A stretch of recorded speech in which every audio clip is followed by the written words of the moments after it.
The Louie T Network is powered by MusicHead University. MusicHeads, classes in session. Turn me up. Enroll on YouTube now. Link is in the description. Who else could it be but me, your man, Louie T? Welcome to the Command Post Live. You know what it is. Post up. Take command. I, of course, am your Commander-in-Chief, Louie T. Thank you for joining me. Final week of OTAs got underway today, so we're going to talk about that.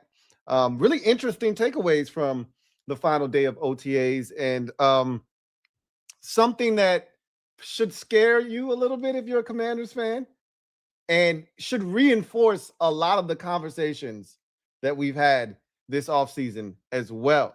We'll get to that a little bit later on, but we will start tonight's show. Hey, Brandon Aiyuk. He a wild boy, man. Brandon Aiyuk, he a wild boy, man.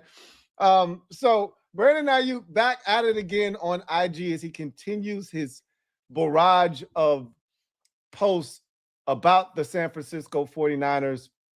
He is begging for them to release him at this point. It's not going to work, okay?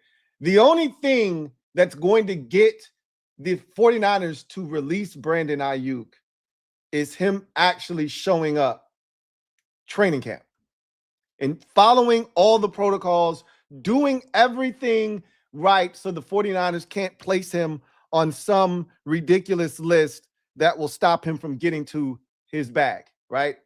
Which will then necessitate them, because they're not spending another red cent on Brandon Aiyuk. As long as they don't have to pay, they're not going to cut him loose. So if he's on one of these stupid lists that allows the 49ers to push off paying him, not have to pay him one red cent, they're not going to do anything because they're not going to be moved to have to do anything. Again, deadline spur action. The deadline is right before the turn of the calendar from August to September. That's when they're going to have to make a move if Aiyuk follows protocol, if he plays by the rules. All right, he can F all of this up by simply staying away. Then the 49ers have all the leverage and they don't have to do anything. And Brandon Aiyuk won't be released this year at all. He'll be a San Francisco 49er. He just won't be on the roster, obviously, but he will be a part of their team still. Or I said that wrong. He'll still be on the roster, but he won't be a part of their team, right? So Aiyuk has gone on this tirade here of late with a barrage of posts calling out the San Francisco 49ers, belittling them, telling them that they're scared, they don't want this belt, calling them female dog, calling them all kinds of craziness, right? A cat, right? Well, he's back, and they had something to say, right?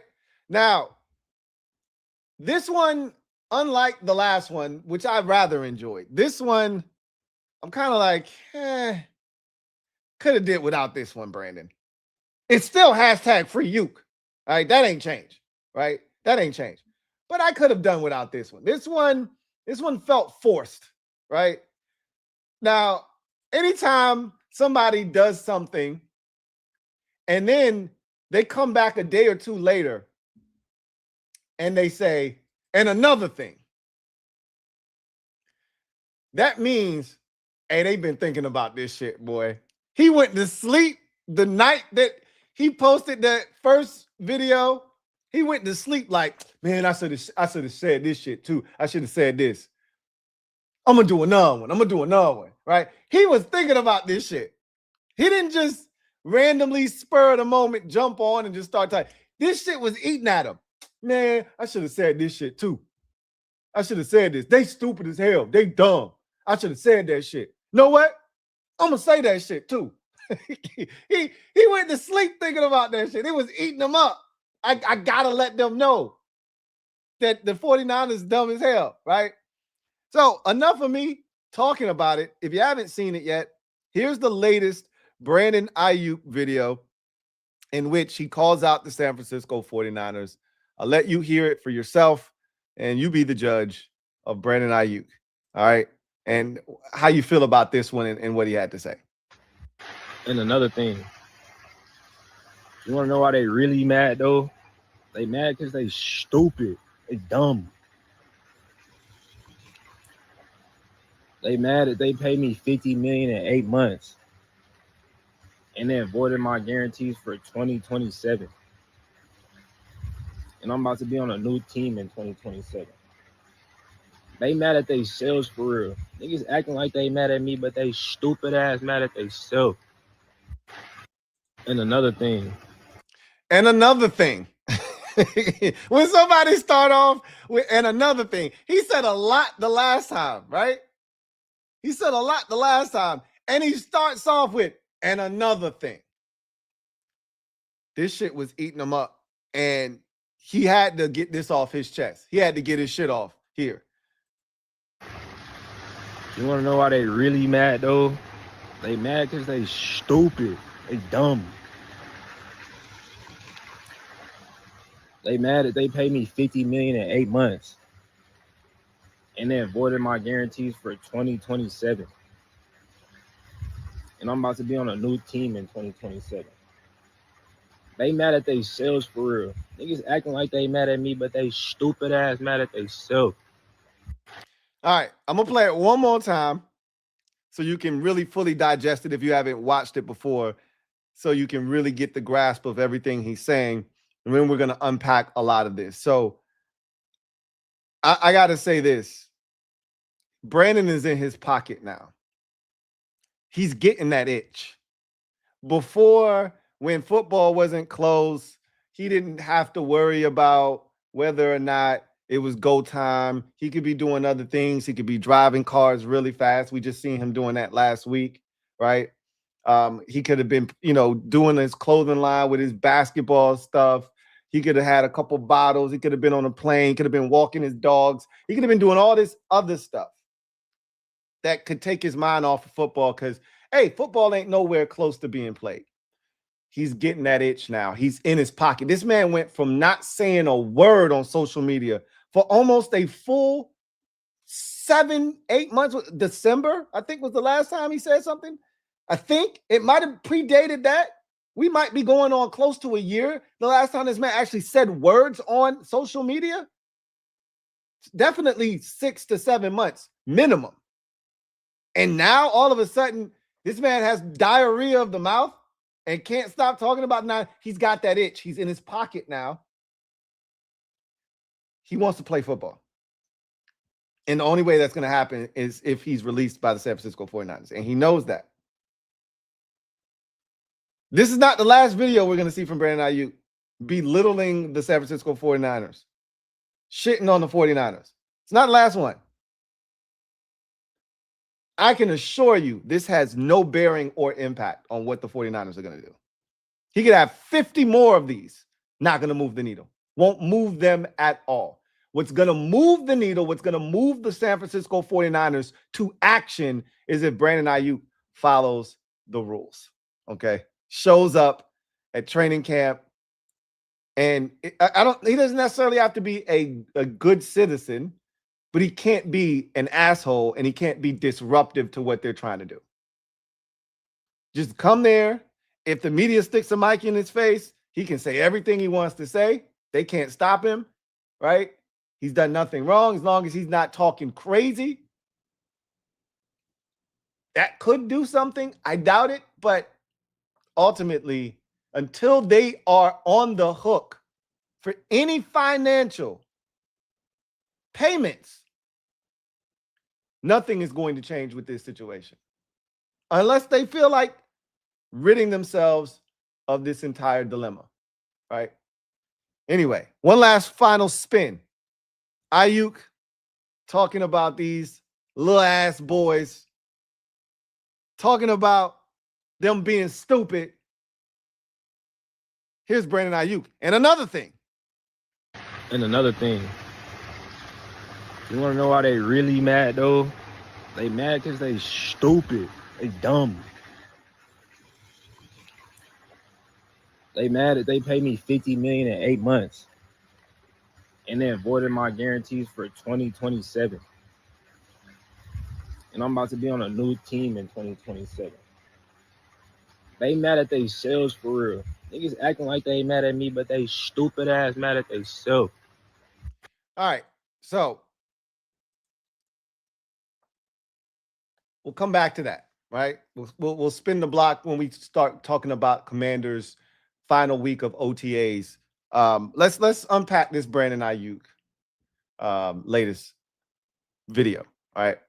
So in this video, calls the 49ers stupid for giving him $80 million in 5 months.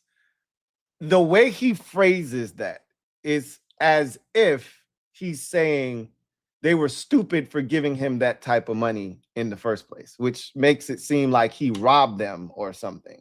Like, y'all was dumb for giving me that money. Y'all knew what I was going to do with it type shit. Like, I don't really like what he's insinuating there. It doesn't sound like, it sounds like he's shitting on himself, not them.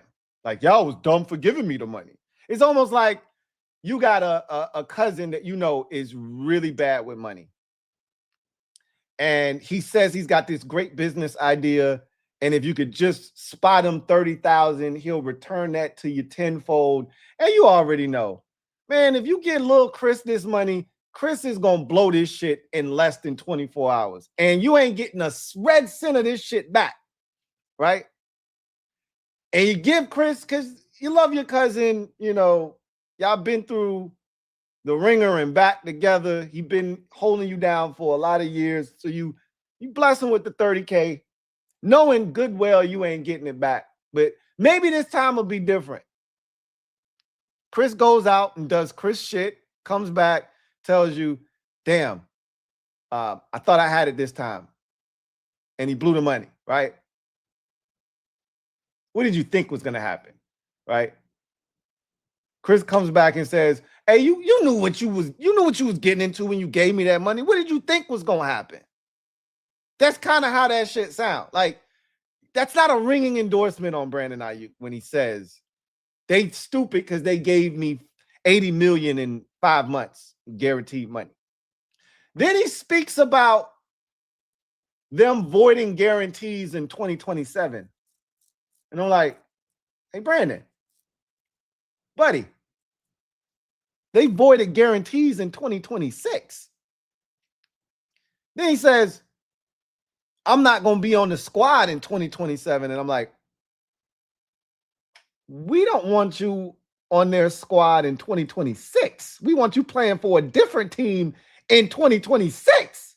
What's all this 2027 talk, bruh? What are we doing here? 2027 is next year, bruh.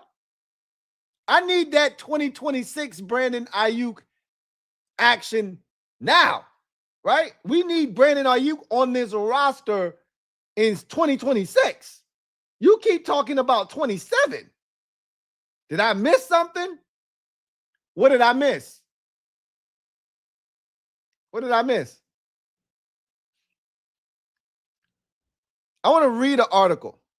And a lot of this is stuff that you already know, we've already talked about, but I just want to reinforce the importance of Brandon Aiyuk showing up. There is one thing that I was not aware of in this article, and when I get to that point of the article, I will reveal that I was not aware that that was the current state of Brandon Aiyuk's situation in San Francisco. Now, this is an article written by David Lombardi, who writes for the San Francisco Standard, okay? The article is entitled, Brandon Aiyuk wants the 49ers to release him, but they aren't budging. And then it quotes him, they scared, all right? This was posted on June the 7th, so 2 days ago, all right? 2 days ago on Sunday. Brandon Aiyuk has broken his long public silence with an Instagram post seemingly aimed at the 49ers, who have so far refused to release the wide receiver. Quote, the truth is they scared, close quote. Aiyuk said in a 90-second clip, they know how I get. They're going to say, oh, yes, BA did this, BA did that. BA did, you know, that allegedly. Allegedly. But what they're not going to say is BA sucks at football. We've watched this video before. Because they know how I get. And they running from that belt that's on the way. close quote. Though Aiyuk never directly mentioned the 49ers, he did call the target of his post, quote, female dogs and little boys. Even when I'm reading something like this and I know it's a white person, I can't help but hear it in a white person's voice. Because it wasn't a little boy, it was little ass boys, right? Little ass boys, LIL, not little boys, as he put it in his article, but that's nor here nor there. It's unclear if Aiyuk expected the 49ers to release him by this point, which would theoretically enable him to sign with another team. But the 49ers have held on to the 28-year-old wide receiver who hasn't spoken to the media since he stopped reporting to work at the team facility last November. The 49ers' reasoning seems simple. There's no financial downside to keeping Aiyuk, who remains on the left squad list and therefore isn't required to be paid. That is the part I did not know, that he was still on that list. I thought after the new league year started, it kind of starts anew. And even though he's still under contract, they would have to put him back on that list. He would have to do something and have a new transgression that would prompt them to place him back on that list again. Apparently, he's on this list. And I guess that kind of makes sense. Like if you are on the retired, did not report list, you're going to remain on that list until you show up, or there's a reason for them to take you off of that list. He hasn't came back, so technically he should still be on the left squad list. So theoretically speaking, he's on a list right now. How does he get off that list? In fact, the 49ers salary cap situation actually benefits from the status quo because a large amount of the $48.4 million the team has paid Aiyuk since 2024 will remain prorated into the future against the cap for as long as he's on the roster. Aiyuk, seemingly frustrated that the 49ers are in a position of power, has unleashed a flurry of social media activity in recent days. It has come on the heels of last week's announcement from the Santa Clara County District Attorney's Office that there's an active arrest warrant for Aiyuk. The wideout faces a misdemeanor street racing charge after posting a YouTube video of himself speeding by Levi's Stadium in December. Aiyuk responded immediately to that news by posting photos and a video of him on an actual racetrack. He then took to Instagram again on Saturday, posting a pair of photos of himself wearing Washington Commanders hats. Aiyuk follows only 5 accounts on IG: his wife, his own brand, the official Adidas company account, the Commanders' official account, and Washington's quarterback Jaden Daniels, his college teammate at Arizona State. The obvious implication is that he'd like to sign with the Commanders, but there's no firm evidence that Washington would want to sign Aiyuk if he were to come available. The team's general manager, Adam Peters, has so far passed on any opportunity to trade for Aiyuk, even though the receiver would presumably be available to the Commanders for a nominal cost. There's a popular sentiment that the 49ers will be forced to release Aiyuk by September 1st, when his contract dictates that a $24.9 million 2026 option is due. And this is the part that is important. This is why I'm even reading this article to you. All right. These are the things that we've speculated. This is the confirmation. This is reinforcing all of the things that we've talked about. Right. That September 1st is that deadline. $24.9 million. So roughly $25 million is what the 49ers will be on the hook for if Aiyuk is on the roster. But Aiyuk would be in line for that paycheck if he actually reports to work and passes a physical, which he has not done. He has not reported to work, and he has not passed a physical yet. I don't have any doubts that he'll pass a physical. That's not what I'm concerned about. He's got to show up to work. And I don't know what frame of mind he's in, but come late July, when the 49ers hit training camp, I need him to show up. I need him to be present. Okay? If you truly want out of San Francisco, show up to training camp. Since the 49ers have already all but closed the door on an Aiyuk return, showing up, and therefore forcing the team to release him, seems to be the receiver's fastest ticket to free agency. That's what he's got to do. Show up. pass the physical so they can't cut you and say you failed a physical and cut you with a failed physical designation. Whatever. I really don't give a shit what they do. I just want them free, right? Hashtag free you. I want to be free. Sing it, brother. But the 49ers don't begin training camp until late July. Aiyuk has shown no interest in taking such a step in terms of showing up, passing a physical. And the warrant out for his arrest would seemingly complicate a return to Santa Clara County. I don't think that warrant would complicate matters very much. He could go handle that warrant before training camp even starts. If he wanted to, he could go handle that warrant next week. He could handle that warrant on July 1st. He could handle that warrant on July 11th, right? It's a misdemeanor warrant. He'll go in, they'll book him, he'll be out on bond in 2 seconds. Okay? Like, that's not going to complicate the matter that much. Quote, I think it's safe to say that he's played his last snap with the 49ers. Close quote. 49ers general manager John Lynch said back in January, which we are well aware of. When asked why he thought the relationship with Aiyuk had gone awry, Lynch shrugged. Quote, I wish I knew.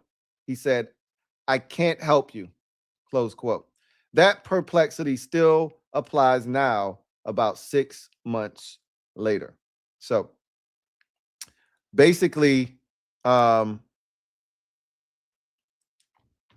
important part there is he's actually still on a list where he basically left the team. So he's technically on the list, which is why the 49ers are able to void all of his guarantees and don't have to pay him. So he's got to show up for training camp to be removed from said list and then pass a physical, which will then put him in line to be for the 49ers to be on the hook for roughly $25 million if he should be on the roster on September 1st. That is when a deadline, a hard deadline, will be finally placed in front of the 49ers, and then action will have to be taken. Either they're going to pay him the $25 million to sit around and do nothing, or they're going to cut him. And they're not going to pay him $25 million. Not doing that. So that's when he would be cut. But he's got to show up. He's got to show up to training camp. And right now, I'm going to be honest with you, doesn't feel like Brandon Aiyuk is going to show up to training camp when it starts in late July for the San Francisco 49ers. So he's not helping his cause. I hope he's got someone feeding him. And I said this already when it pertains to him showing up for training camp if the 49ers hold on to him. I said, I hope he's got the right people feeding him information. Hope he's got someone that he'll actually listen to that is telling him, Brandon, you got to go to training camp, brother. You got to show up at training camp, buddy. You got to go past the physical, man. You got to go behave yourself. Got a lot of friends in that locker room. Go see your friends. Go dap up Brandon. Go dap up George Kittle. Go dap up Trent Williams. Go dap up Brock Purdy. Go say what's up to Christian McCaffrey. You got a lot of dudes in that locker room that you respect, that respect you. Go see your friends. Go pass the physical. Be present so you can get what you ultimately want, which is out of San Francisco and on to Washington. I hope he understands what needs to be done. I really, truly do. I hope he understands what needs to be done in this situation. If he doesn't, Van Jefferson, anybody? Van Jefferson, anyone? Because it's going to be Van Jefferson. Speaking of which, let's go to the final week of OTAs, which got started today. We are going to save all of the press conferences for tomorrow. A lot of guys spoke. I told you guys yesterday that I thought Durante Jones would speak. He did. He spoke for over 15 minutes. So we're going to break that down, similar to what I did with David Blau. We're going to do that for Durante Jones and break down his entire press conference. We heard from a bunch of veterans. We heard from, let's see. I think we heard from Rashad White. I think, let me just go look. There were so many guys. I want to say Nick Cross was another one. Could be wrong about that. Let's see.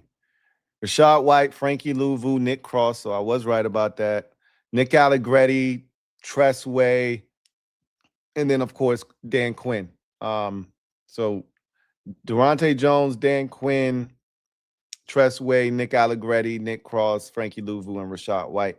And I'm really anxious to see what Frankie Louvu has to say, because a lot of people feel like his role on this team is going to change significantly with all the moves that have been made. And like, where do you fit in to this equation? Anxious to see if someone actually asked him a question like that. And then if so, what is his response? So we will break down these pressers tomorrow. Probably not. I'm going to be honest with you. Probably not going to listen to Tress Ways. I'm just going to be honest with you. Let us go 11-6, 12-5 this season, and Tress Way as a press conference. I'm all ears. But right now, not in the mood. So I'll probably skip over his, but I'll be listening to just about everyone else's press conference, and we'll talk about those tomorrow. So let's dive into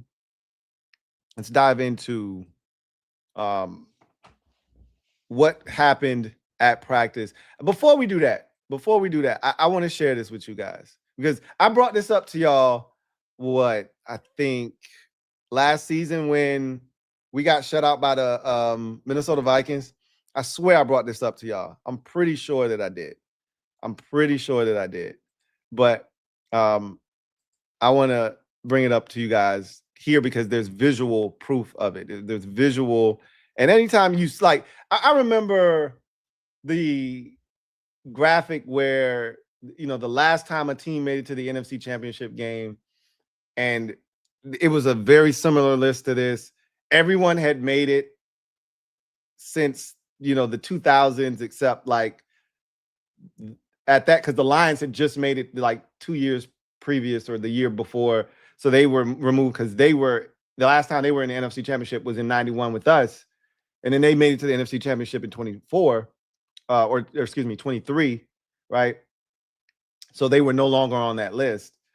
And then it was just like Dallas in 96 and us in 91. And we were all the way at the very bottom. And I was like, this is a sickening list. We have to remove our names from this list, guys. This is disgusting. This is the list that I think now has drawn my ire.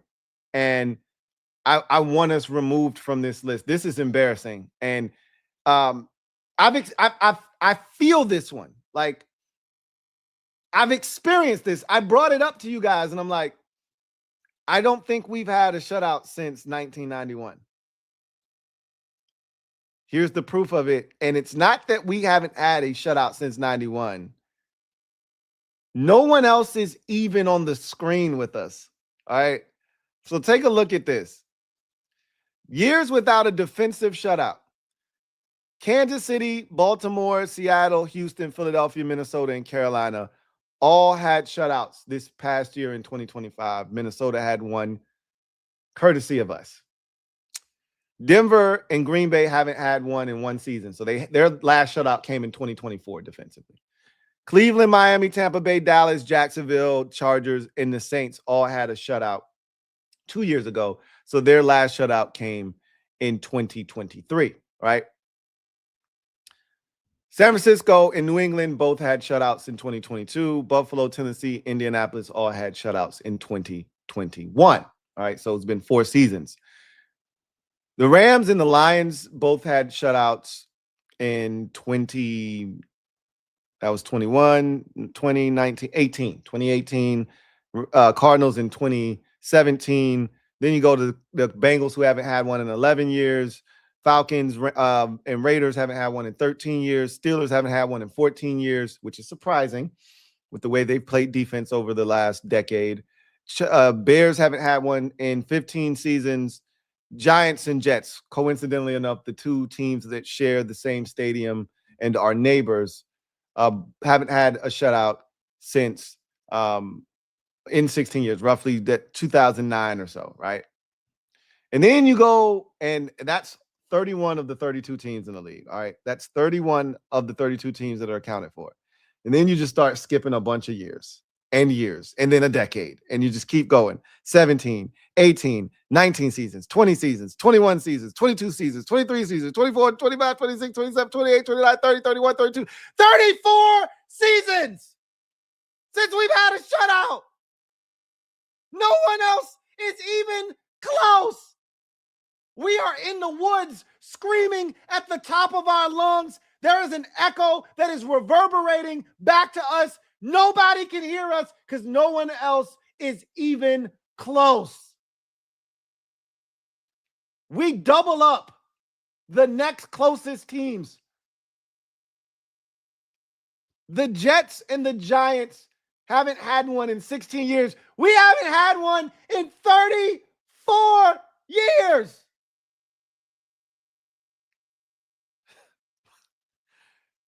We got to change this, guys.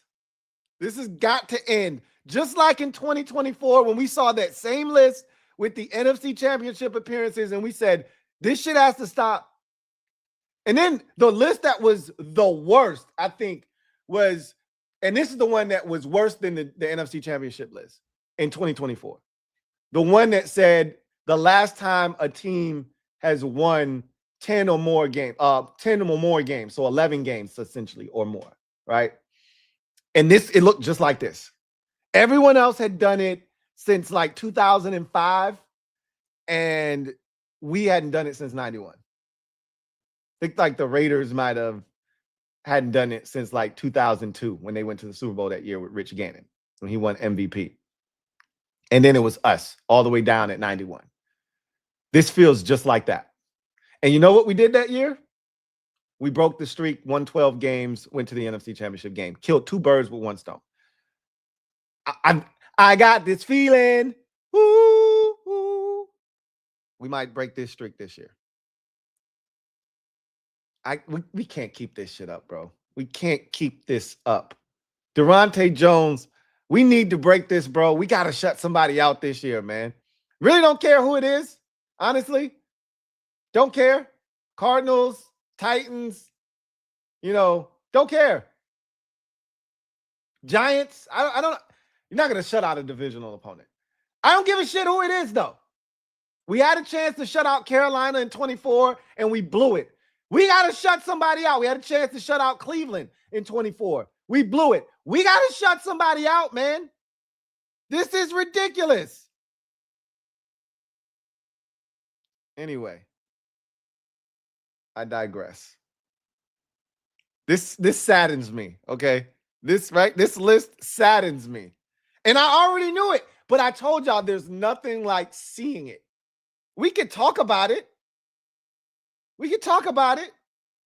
But it don't hit the same as looking at it in print. Ouch. That's all I'm going to say. Ouch. Ouch. All right, let's move on. Let's start talking about practice. Practice? We're talking about practice. Not a game, but OTA's practice. Yeah, we are. No Laramie Tunsil today. Again, that was to be expected. I told you guys that we won't see Laramie until next week. He'll be there next week for the mandatory minis. He showed up. In good faith, he showed up when it mattered most for these OTAs, which was the first set of phase 3 OTAs. He showed up then, made himself visible so that we could claim that we had 100% participation, good vibes all around, and then Laramie could retreat to Bama and do his thing off to the side. We'll see him next week. Ben Standing also writes, running back Ja'Cory Crosky-Merritt wearing his jersey, continues to work on the side field during OTAs, been the case during all 3 open sessions. I don't think there's much here to be concerned about. However, it'll be interesting to see if he does anything during the mandatory minis. I just feel like when you get to this point, there's no reason to push anyone. Like, we're not looking for guys to be ready for the mandatory minis. We're looking for guys to be ready by training camp. And I think that's going to be the goal for a guy like Bill, right? just get yourself prepared to be ready for, late July. Continuing on, this one is really important. Wide receivers Terry McLaurin and Antonio Williams are running on the side field during the individual portion of practice. 11 on 11s and 7 on 7s coming up. They did not participate in team drills today. I'll talk about the significance of that here in a second. Here's our guy, Jaden, out here with some snazzy footwork here. Not quite the Dak Prescott hip thrust, right? That has become so popular over the last few years, but some cool foot movement from the QBs here nonetheless. All right. Let's keep it pushing. Let's work our way over to Denton Day. Denton Day. So put a pin in that Terry McLaurin and Antonio Williams not participating in team drills today. Put a pin in that. We'll take that out a little bit later and we'll talk about it. So D. Denton, who covers the team, has a little outcut here with Luke catching it from Jaden. So Luke looks good, man. He looks fluid. There's a few guys that look like they're in some of the best shape of their brief NFL careers. Luke is one, and the other, and I told y'all this already, Johnny Newton looks really, really good. Like in tip-top shape. It's the best we've seen Johnny Newton look.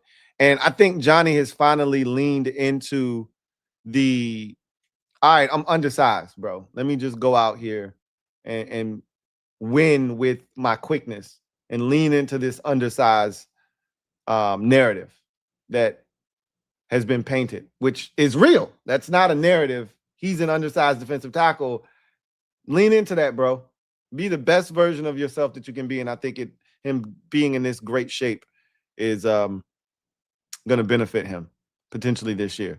Terry McLaurin is here today, but working on the side field. We already talked about that. This is Jaden going through the bag drills. Up and back and up. Keeping your feet moving while keeping your head up. On the move. Throw the football. All right. So you see Jaden, they're continuing to work on his feet, keeping his head up. Rushes around you. You can't take your eyes off the target. So that is a neat little drill there. Continuing on. I think this is pretty good. We talked a lot about the significance of Rachaad White out of the backfield and how he's really going to help this team as a pass catcher. That is his superpower. He's going to be Austin Eckler-like this year. And I think he's more fluid than Eckler ever was. Now, Eckler was a battering ram and a guy that would bounce off of tacklers. And Rachaad White is capable of doing that as well. But he's just so much smoother. I think he's going to be a problem out of the backfield. Again, he's not Jahmyr Gibbs. And I need to say that because we always look at this offense as the Ben Johnson offense. We think about Detroit. Or you could even dumb it down a little bit and say DeAndre Swift in Chicago. He's not that either, right? But he's a guy that can catch it like those guys out of the backfield. Jahmyr Gibbs has tremendous hands. So does DeAndre Swift. And Rachaad White has excellent hands. And I think you're going to see this combination of Jaden getting him the football quite a bit this season, him out of the backfield. So wanted to show you that. This is some running back pass catching drills here. Little whip route, right? Stop, pivot, turn, get out. You see Fat Man there.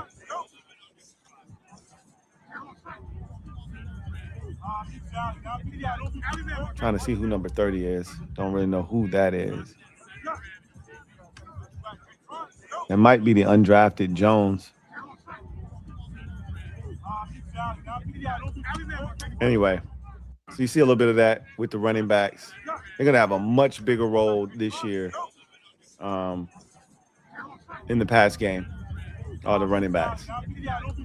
Denton Day also says it's only OTAs and they're running against grass, but both Luke and Jalen Lane have really improved their route running. I already told y'all Luke has. I can't speak or vouch for Jalen Lane. Haven't seen enough clips of him doing it. I'll take Denton Day's word for it, that Jalen Lane has improved as a route runner. I've all but dismissed him as a receiver, so he's going to have to prove to me that he's a legitimate receiver, because right now he's a core special teamer in my eyes as an elite return man in the punt game. I want to see if Jalen Lane takes that next step forward as a receiver, because we know what he can offer as a returner. But Luke looks really good. We talked about his routes and how the crispness of them, and we just watched him run one that was pretty sharp on that speed cut. Luke looks really good. Really, really good. All right, so now let's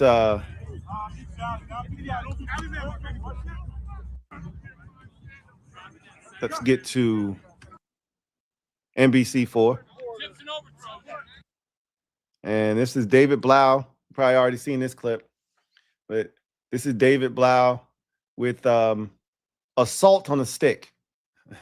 You know how they got the football on the stick in at the combine?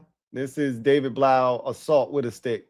You know, beating up the receivers, kind of making it tough on them, trying to, make sure they're holding the football tightly, not exposing it. Jaden has to, be tough in the pocket. You're seeing a little bit of that, right? And you're going to see Jaden with an errant throw on one of these as well. Here, I think this is the one where Jaden's a little errant. Yeah. And that that's something you got to work on. You're in the pocket, you got bodies around, you got guys swiping at you, and you got an open receiver. You got to fight through that contact and get the ball to your guy in a place where he can catch it, get up the field, and make a play. So that's the basis of that drill there that you see. Here's a beautiful dart from Jaden to Chig up the seam. This is gorgeous. I think we're going to see a lot of this, personally. I think you're going to see a lot of this right here. Chig getting up the field. That's Chig on a little shallow, cross there, a little over route, if you will. But I think this first clip, and you're about to see it run back again right here, Jaden up the seam. I think you're going to see a lot of this to Chig.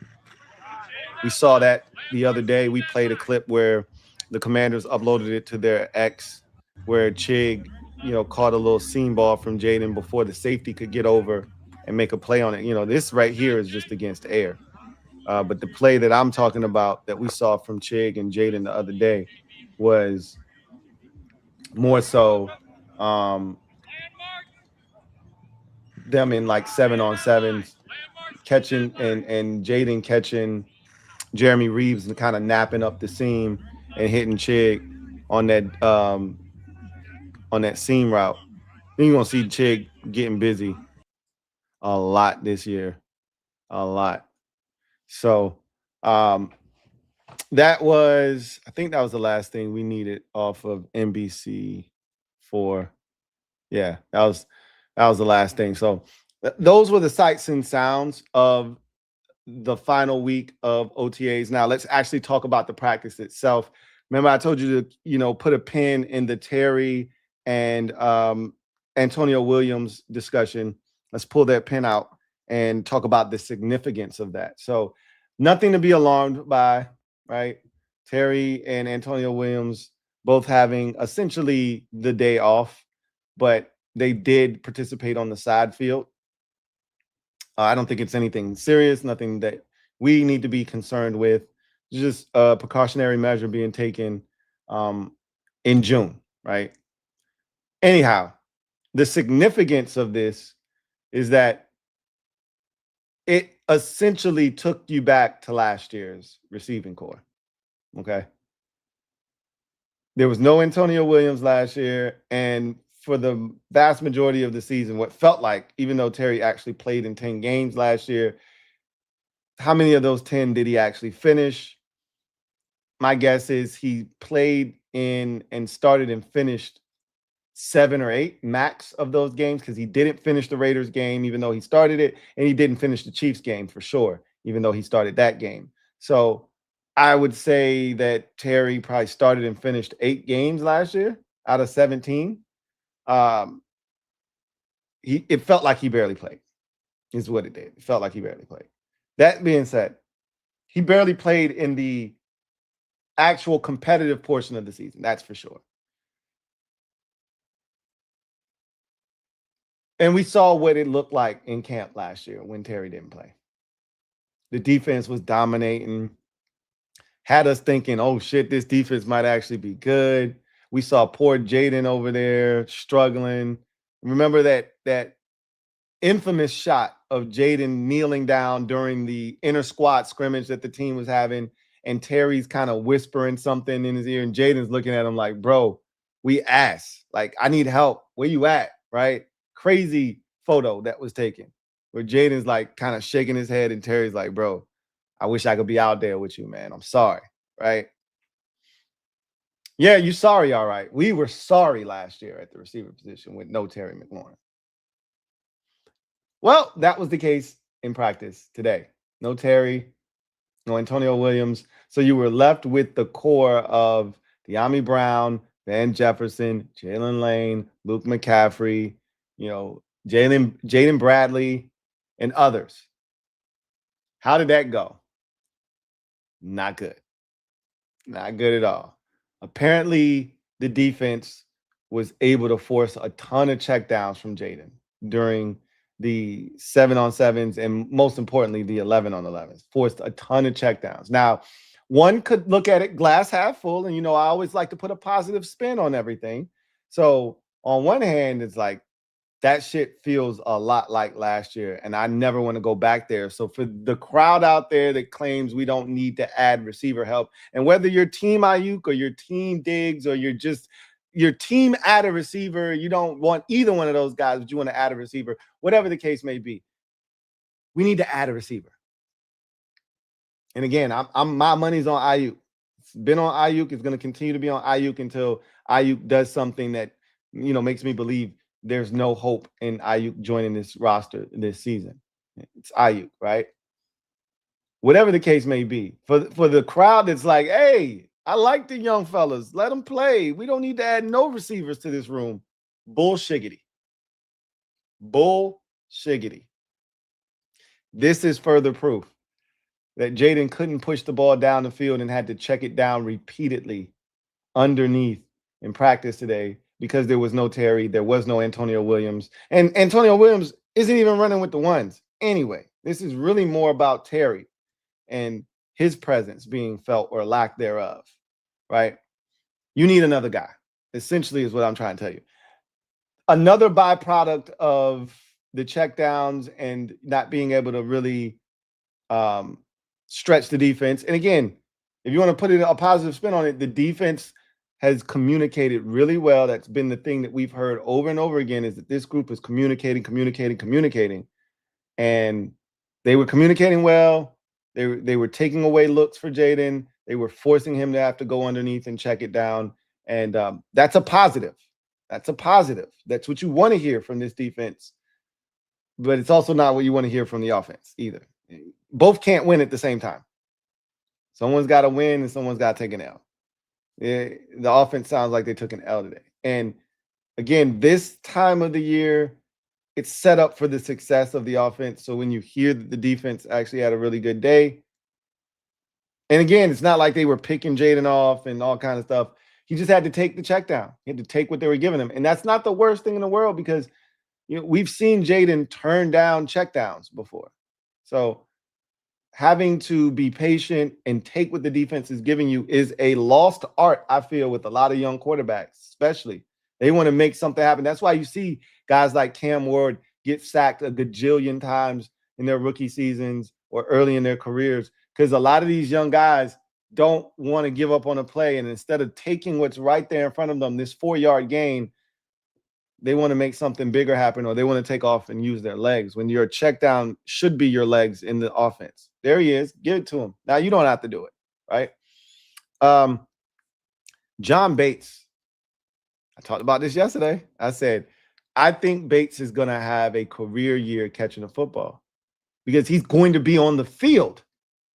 So many people want to see Ben Sinnott get an opportunity. And I'm like, I don't know how many times we're going to be out in 13 personnel. I don't know how many times when you're in, any kind of 11 personnel, 12 personnel. How many times is Ben Sinnott going to be on the field in place of a Chigakonkwo or a John Bates? Not very often. I'm not saying he can't be. Not very often. Will they put him on the field as an H-back, kind of use him as a semi-fullback? We'll see. We'll see what they decide to do with him. But Bates feels like another guy that's going to benefit from this offense. That second tight end gets slept on. I could see John Bates messing around and having 27 catches. I don't know what his career high is. I doubt that it's even remotely close to 27. His career high in catches might be 18 or something like that. It doesn't feel like he's ever made it to the 20s. And I feel like I'm disrespecting John Bates because he's probably had a 23 catch season at some point in his career, but it just doesn't feel like it. Doesn't feel like he's touched it that many times in a single season. And if it did happen, it had to be early on before they realized how elite of a blocking tight end he was. Had to be his, rookie season or the next year after that. Because by the time he got to year 3, he had already established, hey, I'm an elite blocker, so you can utilize me as such. But I digress. It's just OTAs, guys. I see some people in the chat wilding. It's just OTAs, man. Like, don't get too wound up about it. Don't get too riled up. It's just OTAs. But I only bring these things up because it just reinforces the importance of adding another receiver to the room. This is why you need a Brandon Aiyuk. This is why you potentially could go out and sign a Stephon Diggs. I still don't think he's the answer, but he may have to be, especially if somehow Brandon Ayuk's not available. He may have to be the answer, right? Anyway, I digress. So another interesting tidbit, the safety position opposite of Nick Cross. They've cycled in a bunch of guys opposite of Nick Cross. That's going to be an interesting situation if Will Harris doesn't nail that down, which we just all assume Will Harris is going to be that guy. They're trying a lot of guys, and this is what they do this time of the year. I think it's going to be Will Harris all the way, but you never know. We said the safety position, the secondary in general, but the safety position in particular I would say that the safety position is the weakest on the roster right now. I think that's a fair assessment. Anybody want to challenge me on that and give me another position that's weaker on this roster than safety right now? I'd love to hear it, because I don't think you can find a positional group right now weaker on this roster than the safety position.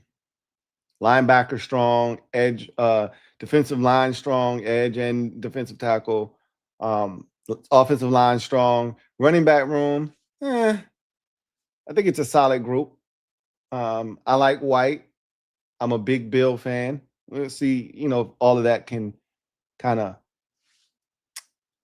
work well with one another. And you know what? I'm sleeping on Fat Man. I really like his addition too. So I think the running back room is pretty solid. It's a solid group. Receiver, it's deep. There's some frontline talent, and we still think more help is on the way. And tight end's a solid group. Quarterback, you got Jaden Daniels. And a really quality backup in Marcus Mariota.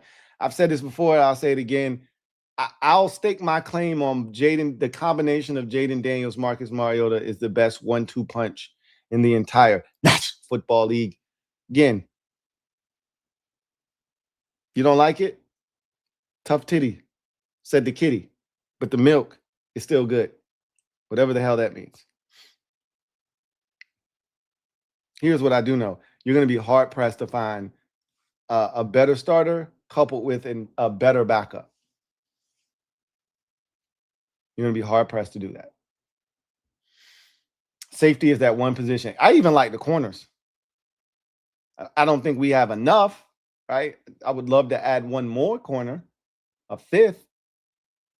But the cornerback room for this system, by the way, for this particular scheme, and Durante Jones talked about both Amik Robertson and Mikey Samerstill.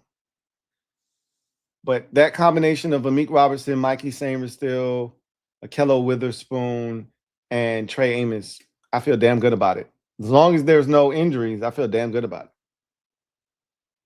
So somebody said, what about the center position? I'm talking specific groups, not like, I didn't say edge rusher and defensive tackles individually, the defensive line, right? Center isn't its own room. It's the offensive line room. So if you single out the center position, then yes, center is right there with safety. But the safeties in particular, and I guess you could say DBs, right? That would be the DB room if you single out safety. But when you do a roster, you could go 10 DBs, or you could go 5 safeties, 5 corners. I'm a 5 safeties, 5 corners guy because when you say DBs, I want to know exactly what we're talking about, the breakdown. Like when you go offensive line, you don't go 3 tackles separated, 4 guards separated, and 2 centers. You don't separate like that. You use 9 offensive linemen. And then you say what positions they play, right? If that makes sense. Anyway, center is, I don't think it's a question mark as much as it is a position that isn't as strong as it could be. But again, we don't know what Matt Galbin ultimately will be for this team. So we'll see. Anyway, I digress. Let's get to a word from our sponsor. We'll come back on the other side and get to the comment section and then get you guys out of here. So shout out to PrizePicks for sponsoring this stream. If you're a member of the PrizePicks family, shout out to you. If you're not, link is in the description of this video. All you have to do is click that link. It'll take you to where you can download the app. Use the promo code HMA. That's HMA to get you an opportunity to play $5 and get $50 instantly in lineup bonuses when you use the promo code HMA. PrizePicks is available in states like California, Texas, Florida. A lot of opportunities on PrizePicks. Today was Taco Tuesday. They were giving out some WNBA love. So check out the app. Got a lot of opportunities for you to put a little money in your pocket, and using that promo code as a first-time user is the easiest and fastest way to give yourself a jump start on being able to put some money in your pocket. PrizePicks is America's #1 sports picks app.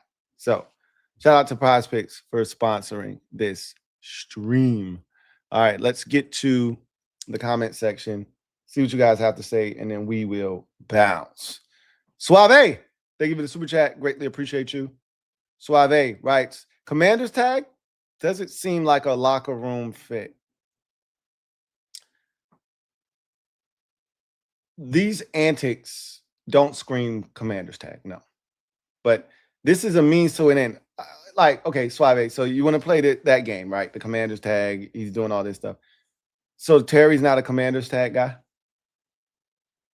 Because Terry he didn't necessarily do this, but he had a whole ass press conference at a commercial, Eastern Motors commercial, where Terry basically called the paparazzi, right? It's like the equivalent of a celebrity calling the paparazzi to come take pictures of their fit and pop up on them, right? That's some weak shit. What Terry did last year at Eastern Automotive, that was some weak shit. But he did what he had to do. That was a part of the game. It's a part of the game. I'm not saying that what Aiyuk is doing is a play that is often run by others. What Terry did last year is not a play that's run by others very often. Terry did the shit that everybody does when they're disgruntled and they want a new contract. Oh, trade me, right? That's the play everybody run, okay? That Eastern Automotive shit, that's not a play that is in a lot of people's playbook when they're looking to get a new contract. And this shit Aiyuk doing isn't in the playbook. Ain't in nobody's playbook. We have never seen someone conduct themselves quite like this. And this situation is very unique. But it doesn't disqualify him from being on this roster. Like, you can't equate what Brandon Aiyuk is doing right now to him not being mentally or physically fit to be on this roster. That's a stretch. Now, if by looking at him and the way he's going about this, if you want to say this does not align with what they've brought here to Washington and what they're building, okay, I hear you. I don't agree, but I hear you. And your point is valid. You're not wrong. If a player were coming into the league with this type of baggage, we wouldn't draft them. But this ain't that type of situation. There's already a history. You have to, everything must be considered, and context matters. There is a history with Adam Peters and Brandon Aiyuk. He did vouch for this man's character back in March. So to say that he wouldn't get the Commander's tag, I'm not saying, I'm just saying. There's different layers of this situation that you got to make sure you peel back. If you don't, you're doing yourself a disservice. You're doing yourself a disservice. Suave, thank you for the super chat. Greatly appreciate you. Double up. Thank you for doubling up. Who writes, I don't mind having a couple of dudes with some screws loose on the team, but who's to say he won't act funny with Washington if things don't go his way? I will tell you that the thing that will keep him in line is Jaden. His best friend is here, bro. Aiyuk has never been a dude who has been an issue in a locker room prior to this. And he was not an issue in the locker room. This was him against the organization. This was never a in the locker room with his teammates, issue. They still love Brandon Aiyuk in San Francisco. Those players do in that locker room that have played on the same team with Aiyuk. So I can't see him bucking off against the Commanders, a team that has stood by him during this whole ordeal, right? And again, not that other teams are answering questions. Like Dan Quinn had to field an Aiyuk question today, right? Rashad White, because he went to Arizona State along with Jaden and Aiyuk at the same time. He had to field an Aiyuk question today. This shit, again, it could get messy. Not just for the 49ers, but for us too. Now, it's one question. And that's how it starts. I don't think that's going to be an issue here. But in San Francisco, you could see how it could become a problem. The media is already asking guys like Rashad White, former teammate, guy like Dan Quinn, head coach, Aiyuk questions. Last week, Jaden got an Aiyuk question. So you see how it's already infiltrating our building, right? Imagine what would happen if this thing lingers in the camp for the 49ers. Christian McCaffrey, and Kittle's not ready to perform, so he probably won't be out there talking to the media, but Trent Williams and other guys that have played on the same team with Aiyuk maybe asked about him. And they're like, bro, he not here. He ain't been here all year. Why you asking me about, BA? That's a part of the process, though. So ultimately, I said all that to say this. He's on the same team with Jaden Daniels. That's his homeboy. That's where he wants to be. I highly doubt that you're going to see Brandon Aiyuk cut up if he gets to Washington, finally. I highly doubt it. Duncan Wright, thank you for the super chat. Greatly appreciate you. Thank you for being a member of the MOBB. My guy Duncan writes, last week you guys talked about Michael Jackson for 2 hours, and now you talking Niners news. You're gonna talk about, how about you spell talk and not take? Yeah, we can do that, Duncan. And you know what the crazy part is? You sat there for all 2 hours and consumed it, didn't you? No, you did. Just like now, you talking all that shit. You still here. You still here. Door Gunner, thank you for the super chat. Greatly appreciate you. Thank you for being a member of the MOBB. My guy, Door Gunner writes, don't disrespect Tress the GOAT, Lou. Watch the presser. I'm not even going to hold you, bro. I'm not going to lie to you. Love Tress. Love him to death. And if they put out a Tress Way mic'd up tomorrow, I'd watch. But I'm just not moved by a Tress Way press conference in June. Not. Come back and talk to me about a Tress Way presser in September or October. I'm there. I'm there for it. But a June Tress Way press conference, yeah, miss me with that. Yeah, I'm good. You know something that we didn't hear today?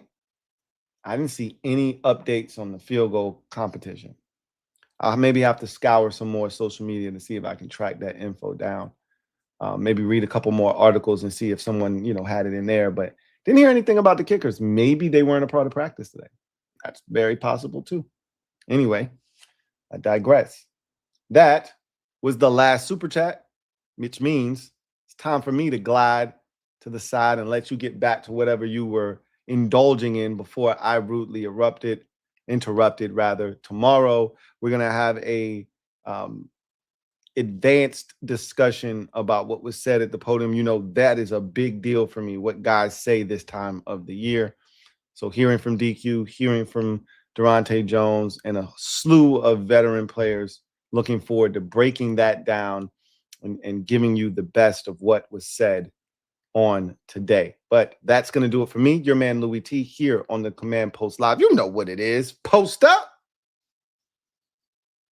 Take command. I look forward to chopping it up with you guys next time. Have a good one, and maybe we'll wake up to some more Brandon Aiyuk stuff tomorrow. Maybe not. Either way, I'll be here to hold you down.